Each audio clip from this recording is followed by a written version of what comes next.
Hi friends, welcome to Pavan's stories. నేను మీ పవన్ కుమార్ పెంటు. సమయం గడుస్తూనే ఉంది. బిజీగా అటు ఇటు పరిగెడుతున్నాం కదూ. దీంట్లో కొన్నిటిని కోల్పోతున్నాం. అవేంటో నేను ఒకసారి గుర్తు చేసేస్తాను. బిజీ లైఫ్లో అన్నిటినీ పట్టించుకోవడం మన వల్ల కావట్లేదు కదూ. చిన్ని ఆనందాలని ఓసారి మీకు గుర్తు చేస్తాను. నచ్చితే లైక్, కామెంట్ తప్పకుండా ఇచ్చేయాల్సిందే. వీరైతే షేర్ చేయండి. సబ్స్క్రైబ్ మరవద్దు సుమి. కవితలోకి అలా వెళ్ళిపోదాం, వచ్చేయండి. ఆలోచనలు, ఆశలు, రేపటికై ఎన్నెన్నో కలలు, నడకలు వదిలి ఎటేటో పరుగులు, ఎవరిని పలకరించ వీలే లేని తల మీద బరువులు. అలుపు ఎంత వచ్చినా అలసినా ఆగకుండా ఉరకాల్సిందే.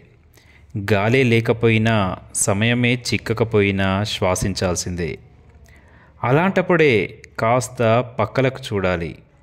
మరిచిన జ్ఞాపకాల్ని, మన చుట్టూ పరిసరాల్ని, కమ్మని పాటల్ని, నవ్వించే మనుషుల్ని గుర్తు చేసుకోవాలి.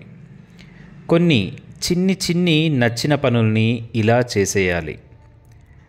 వర్షించే మబ్బుల్లో చేయి చాచండి. ఎగిరే సీతాకోక చిలుకల్ని అలా సుతారంగా పట్టుకోండి. గాలికి ఊగే చెట్లని గమ్మత్తుగా కౌగిలించుకోండి.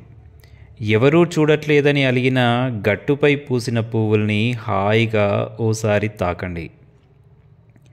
నేల రాలిన ఆకుల్ని అలా తడమండి.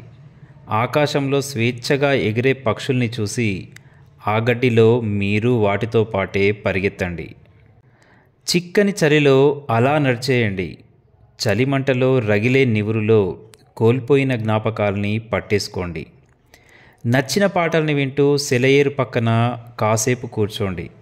వెన్నెలను చూస్తూ ప్రేమలోకంలో అలా ఒక రౌండ్ కొట్టేయండి.